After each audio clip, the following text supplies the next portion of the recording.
કાનાણી નિયતિના જય શ્રી કૃષ્ણ। તો આજે મહાભારતની 5મી વાર્તા 3 ભાઈઓ।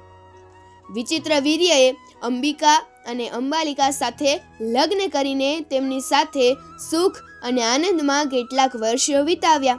વિચિત્ર વીર્યનું શરીર જન્મથી જ નબળું હોવાથી એ યુવાન અવસ્થામાં જ મૃત્યુ પામ્યા। એમને કોઈ જ સંતાન ન હતું। તેથી રાજમાતા સત્યવતી અને ભીષ્મ ખૂબ જ ચિંતામાં ડૂબી ગયા। વિચિત્ર વીર્યના મૃત્યુને લીધે કુરુવંશનો અંત થઈ જવાનો ભય ઊભો થયો। તેથી માતા સત્યવતીએ ભીષ્મને કહ્યું, કુરુવંશમાં હવે તારા સિવાય કોઈ પુરુષ જીવિત રહ્યો નથી। આપણા કુળનો વંશ વેલો આગળ વધારવા માટે તું લગ્ન કરી લે।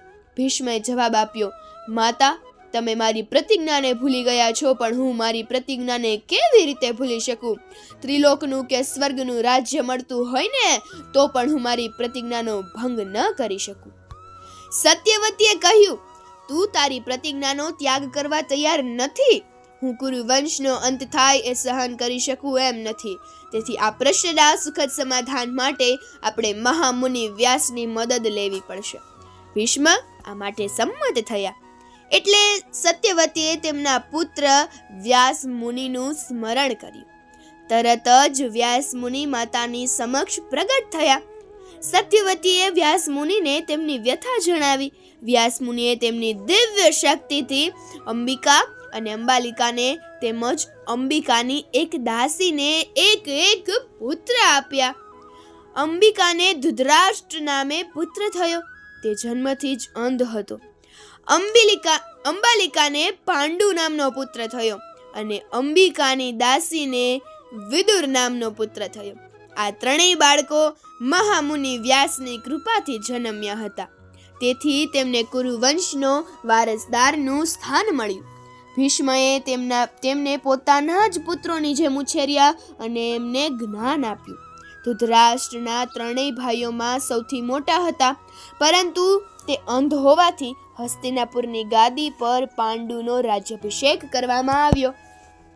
ત્રણેય રાજકુમારો ઉંમર લાયક થયા એટલે ભીષ્મએ એમને કહ્યું કે આપણા કુરુવંશનો વંશ વેલો ઉત્તરોત્તર સમૃદ્ધ થતો રહે તે જોવાની તમારી ફરજ છે। મારી ઈચ્છા છે કે હવે આપ ત્રણેય લગ્ન કરો। ગાંધારના રાજા સુબલ અને મદ્ર નરેશની પુત્રીઓ આપણા કુળને શોભે એવી છે। તમારે એ વિશે શું મત છે? વિદુરે જવાબ આપ્યો, આપ જ અમારા માતા, પિતા અને ગુરુ છો। આપની દરેક આજ્ઞા અમારા માટે શિરોમાન્ય છે। ધૃતરાષ્ટ્ર અને પાંડુએ વિદુરની વાતમાં સંમતિ આપી એટલે ભીષ્મે રાજકુમારના લગ્નની તૈયારીઓ શરૂ કરી। આવી જ અદ્ભુત મહાભારતની વાર્તાઓને સાંભળજો। એક પણ વાર્તા સાંભળવાનું ચૂકતા નહીં। જય શ્રી કૃષ્ણ।